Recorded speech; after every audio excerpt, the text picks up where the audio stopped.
Primero, los tiempos. No es que el fútbol, el anuncio del presidente de ayer no quiere decir que el fútbol regrese la próxima semana, no.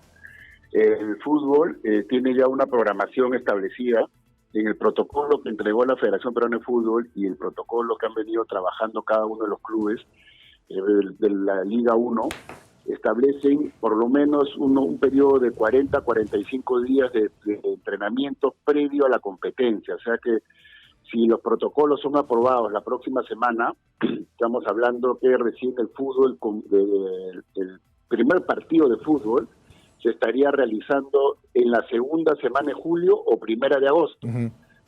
No es que regresa de inmediato, no. Hay todo un proceso de trabajos de pretemporada, digamos una especie de pretemporada que tienen que hacer todos los clubes. Además, acuérdate que los protocolos ya que se establecen ahora en el fútbol requieren que primero trabajen de manera individual y por pequeños grupos en diferentes turnos. Luego en la segunda fase ya son grupos más grandes, pero también respetando diferentes turnos. Y al final, cuando estás llegando al día 40 más o menos, ya comienzas a trabajar con todo el grupo completo, y eso estamos hablando que recién se produciría de repente, si todo sale bien, en la segunda quincena de julio, para comenzar el 1 de agosto ya a la competencia. Así que estamos hablando todavía de 2 meses y medio para implementar un buen sistema, un buen sistema que deje tranquilo a todos los que trabajan, porque ojo, el fútbol para mucha gente es un entretenimiento, pero para los que están adentro de la cancha y para los que están en el entorno de la cancha es un trabajo, es un sector económico bastante importante en nuestra sociedad. Johnny, muy buenos días. ¿Qué tal, Nicolás? Este tema del reinicio del campeonato nos expone a la situación, es decir, o a la eventualidad de que ocurra lo que ya ocurrió con un equipo de segunda división, ¿no es cierto? Todos están infectados en el equipo Credit Corp, ¿no? Sí, pero o sea, ¿qué haces si empiezas a jugar el campeonato y se enferma alguien dentro del equipo? ¿Cómo manejar esa situación?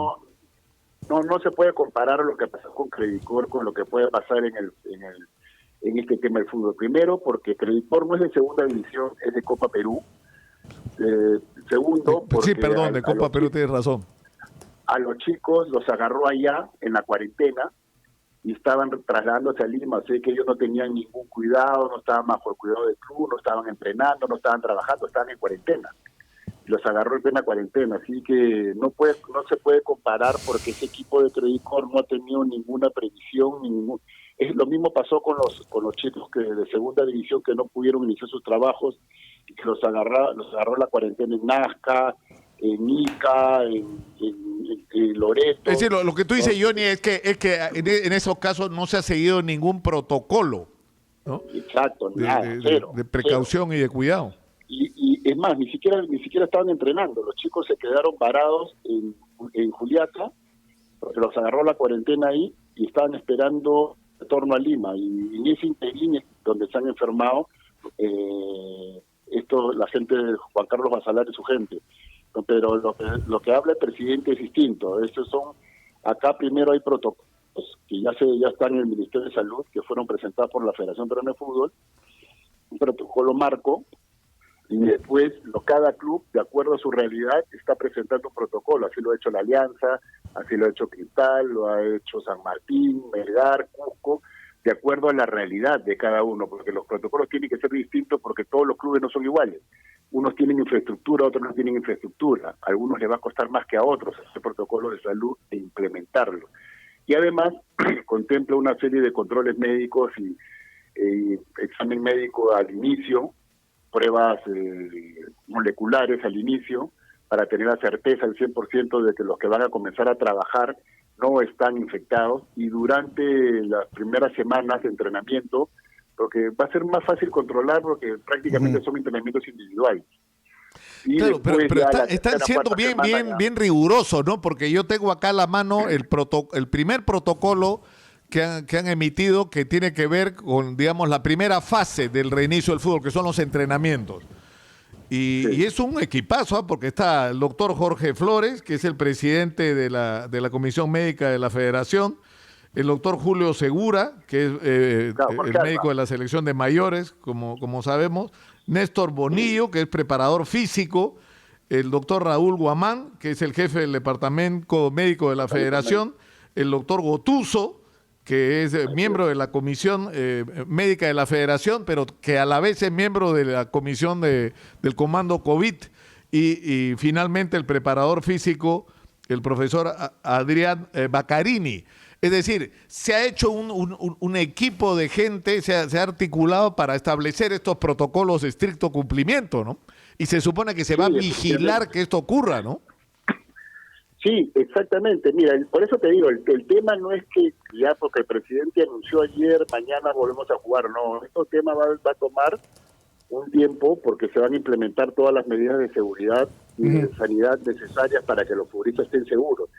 Y también, obviamente, aquí tienen que poner de su parte, y en eso estamos trabajando en la agremiación, los futbolistas, ¿no? Porque si queremos cuidar el negocio, tenemos que cuidarnos en nuestra vida privada, ser muy rigurosos en este tema y no cometer ningún error, porque un error en esta situación genera un caos y eso no se puede permitir. Tenemos que hacerlo bien. Entonces, no hay que apurarnos y hay que tomarnos los tiempos necesarios, ¿no? Señor Baldovino, esto es importante también porque hay que pensar con perspectiva. En efecto, ustedes indican de que esto no va a ser de inmediato, hay que cumplir con todo un protocolo. Yo me pregunto exactamente si están pensando cuántos clubes van a regresar. Durante estas últimas semanas hemos estado informando sobre acciones en el aspecto laboral que se han ido tomando, como la suspensión perfecta de algunos jugadores, de algunos trabajadores en algunos clubes que se hacen, pues obviamente, difíciles de continuar. Lo otro es cómo van a vivir los clubes, ¿no?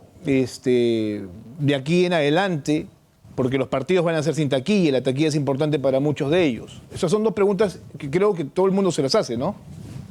Mira, comencemos por la segunda. En cuanto a las taquillas, Jesús, yo te puedo decir con certeza, con datos del año pasado, cuando había 18 clubes en primera división, de los 18 clubes, 14 no viven de taquillas, ¿no? Solo los que viven de taquillas o que representan la taquilla, un ingreso importante para ellos son la U, la Alianza, los equipos grandes, Cristal, Melgar y de repente el año pasado Binacional porque tuvo una buena campaña.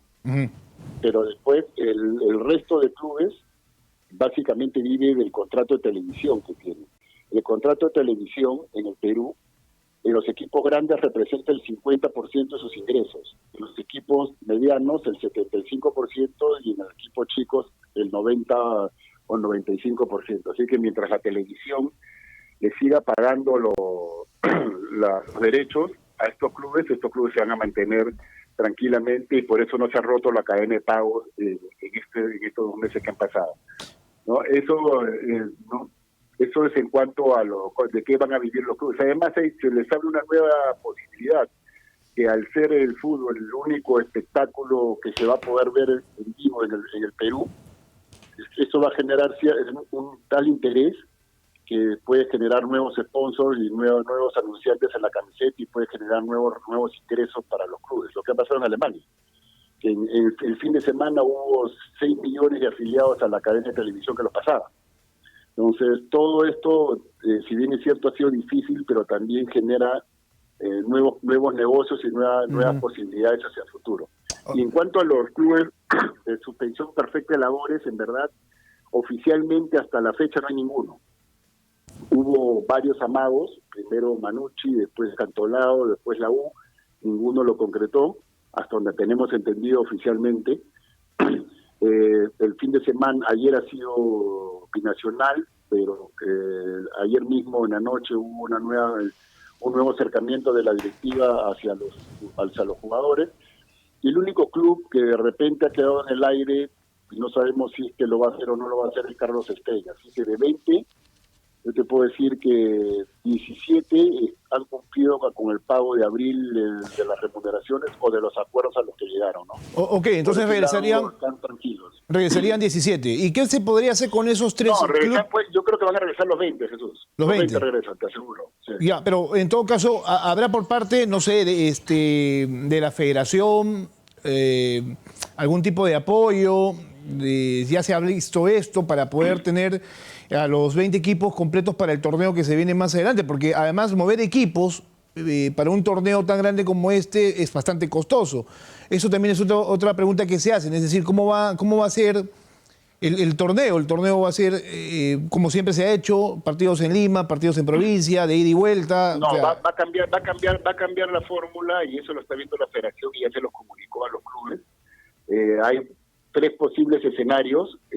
2 de los escenarios es que todo el torneo se realice en Lima, ajá. y uno es que se haga a nivel regional, pero de acuerdo a lo que se está viendo últimamente, por ejemplo, en el norte la cosa no está caminando bien, así que sería exponer a los clubes, llevarlos al norte. Sé que de repente el tema regional no funciona. Incluso hay clubes como Cienciano que han presentado posibilidades de todo en Cusco y en Arequipa. Se están viendo esas posibilidades, pero lo más probable, por un tema de costos, es que los 20 equipos puedan estar en una sola ciudad, y esa Caramba. ciudad tiene que tener todos los... Y podría ser, seguramente va a ser Lima, es lo más probable, Claro. porque que tiene todas las facilidades para Claro. que todos puedan trabajar tranquilos, ¿no? Tremenda logística. Habrá, por ejemplo, campos para entrenamiento de cada uno de los clubes. Estamos hablando de 20 equipos. Sí, bueno, en Lima hay más de 200 campos de fútbol que se pueden utilizar, ¿no? Tenemos colegios que están parados, que tienen campos de fútbol, tenemos clubes privados que están parados, que tienen campos de fútbol. Entonces, por eso, por infraestructura, Lima cumple con todos los requisitos. Hoteles que en este momento no tienen ocupación. Entonces, se presta la situación Bien. para generar la infraestructura de primer nivel a los 20 equipos que van a venir a Lima, ¿no? Nicolás. Sí, el tema de los ingresos, tú dices, Johnny, que o sea, el principal ingreso termina siendo el de los derechos de televisión, ¿no es cierto? De la transmisión de los partidos. Ahora, aparte de eso, tienes el de los sponsors, el de la publicidad en las camisetas. Por el tema de las apuestas, los clubes no reciben ningún beneficio. Mira, lo que yo tengo entendido es que el único que tiene convenios parecidos con las casas de apuesta es Alianza. Tengo entendido que deberían de recibir, en esto yo no conozco al detalle el negocio de las apuestas, pero me imagino que para que puedan usar tu nombre en una casa de apuestas tienes que pagar un fijo mensual. Alguito. Y seguramente, ¿no?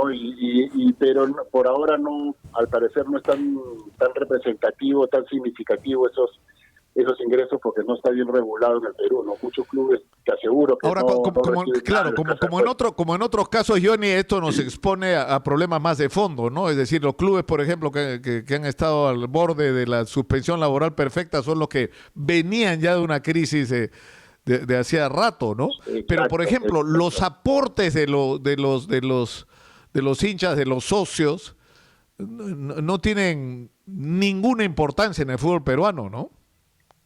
No, O sea, ¿cuánto definitivamente aportan no, los porque socios, mira, si es que lo hacen?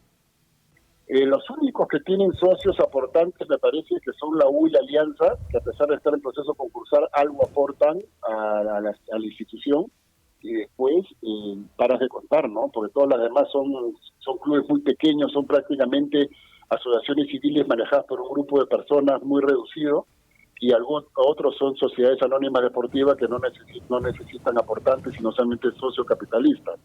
Entonces, el aporte por ingreso, por cuota social, como le llaman en Argentina, en el Perú es casi inexistente. Uh-huh.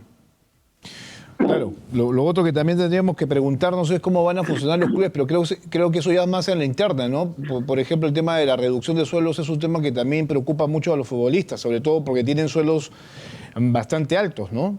A nivel mundial, ese es un tema que se ha manejado y que se ha entendido por parte de ellos, pero no sé si acá eso también se verá, porque la parte contractual es bastante delicada y además es uno por uno, no es, digamos, que se contrate por igual a toda la plantilla. Pero mira, Jesús, ahí yo tengo mis reparos, y te digo, no porque sea abogado de los futbolistas, porque obviamente aquí en el Perú no es que los futbolistas tampoco ganen millones de soles, ¿no? El otro día en la televisión, cuando la U anunció la suspensión perfecta, la periodista que le entrevistó al directivo se sorprendió porque había futbolistas que ganaban menos de 2.000 soles, como si eso fuera increíble. hay futbolistas que ganan menos de 2.000 soles, hay futbolistas que ganan, el 30% de los futbolistas en el Perú son chicos que no llegan a 21 años y la mayoría están por debajo de los 3.000 soles. Pero mira, yo te cuento, te lo explico de esta manera. En el Barcelona, España, hubo toda una campaña mundial porque los futbolistas se recortaron el sueldo para pagarle, para permitir pagar que el club le pague los sueldos a los trabajadores administrativos de la institución. Se armó todo un show, los futbolistas donaron de su sueldo para pagarle a los trabajadores administrativos de su club. Y resulta que ahora, hace 2 semanas, el club Barcelona anuncia la contratación de Lautaro Martínez pagando 60 millones de euros al club italiano que tiene los derechos del jugador. Entonces, ¿el club estaba en problemas económicos o no estaba en problemas económicos? Si no podía pagarle a su personal administrativo, ¿de dónde sacó 60 millones de dólares? Lo mismo ha pasado con Casimiro en Real Madrid. Les pidieron a los jugadores que se rebajen el sueldo, se rebajaron 15% y resulta que Casimiro pasó a ganar, renovó el contrato y pasó a ganar 5 millones a ganar 10 millones de euros. Pero si no tienes plata, ¿de dónde sacas esos 5 millones de euros para pagarle de más al jugador? Entonces, eso creo que es mucha imagen. Y ejemplos hay miles. El Bayern Múnich con Manuel Neuer, el arquero. El Bayern Múnich también, los jugadores donaron plata para que le paguen a los administrativos del club. Realmente las renovaciones de contrato son por 2 o 3 veces más de lo que ganaba el futbolista. O las contrataciones del Bayern Múnich están contratando jugadores de 15, 20 millones de euros. Entonces, se suponía que no tenían plata, que había una crisis mundial, que esto los había dejado prácticamente en la quiebra, pero a la hora de la hora, estos clubes grandes sacan la plata y la ponen encima de la mesa. Ya comprenderás cómo se sienten ahora los jugadores del Barcelona, del Real Madrid y del Bayern Múnich. Se ha armado un problema interno porque se sienten engañados, ¿no? Los han agarrado de cholitos, como dicen, ¿no? Bueno, la verdad que sí. Entonces, y eso ha generado, te lo digo porque nosotros tenemos contacto permanente con el sindicato español, con AFE, y ha generado problemas internos, ya, porque la mayoría dice, oye, o sea, yo me sacrifiqué y alegremente viene mi pan 60 millones de euros por uno, 20 por otro, 30 por otro, al final el mercado de pases Barcelona tiene proyectado gastar 400 millones de euros y se supone que están en crisis. Claro. Entonces, hay que tomar con cuidado siempre ese tipo de noticias, y aquí en el Perú, como te decía, 17 clubes, ha habido 6 clubes que no han tenido ningún problema para pagar los sueldos, que son San Martín, Municipal, UTC, Ayacucho, Huancayo y Cusco. Hasta el mes de abril no han tenido ningún problema. Y los otros, ahora, yo tengo una pregunta, Johnny. El proceso de formalización de los clubes, porque se supone que la FIFA y Conmebol han establecido una serie de parámetros, ¿no es cierto?, que deben caracterizar a los equipos de fútbol profesional que participen en los campeonatos asociados a FIFA.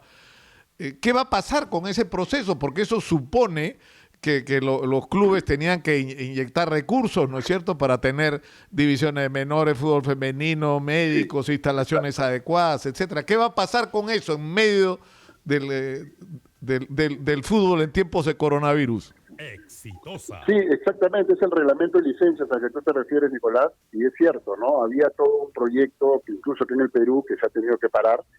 Hay clubes que no han podido, ya no van a poder sostener este año, por lo menos, las categorías menores. Claro. La U eliminó el fútbol femenino. Yo creo que es un error, pero lo eliminó porque finalmente no hay la certeza de que se vaya a jugar el torneo femenino en el segundo semestre. Esperemos que la federación reconsidere ese tema. Lo mismo el torneo de reservas, lo mismo los juveniles. Y ojo, que tenemos en enero o febrero del próximo año tenemos torneos clasificatorios para mundiales en las categorías sub-20 y sub-17 y en fútbol femenino, así que deberíamos tener en competencia a los chicos, pero tampoco podemos decir pues que es una obligación en este momento de los clubes, porque la situación no ha sido fácil, ¿no?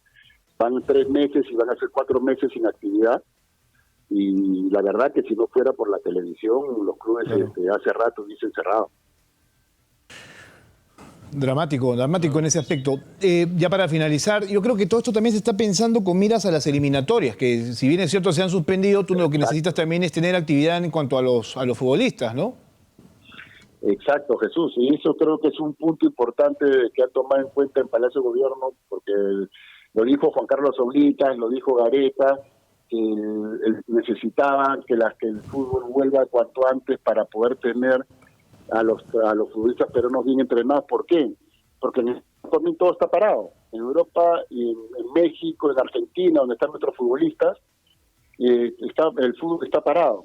Entonces, cuando venga Cueva, cuando venga Cartagena, cuando vengan los chicos de Holanda, van a estar, cuando venga Renato Tapia, van a estar sin partidos, sin entrenamientos, sin competencia, y eso va a generar un problema al comando técnico para armar el equipo si es que la eliminatoria se comienza a jugar en septiembre o en octubre, como lo ha previsto la Conmebol. Entonces tienes que tener alternativas.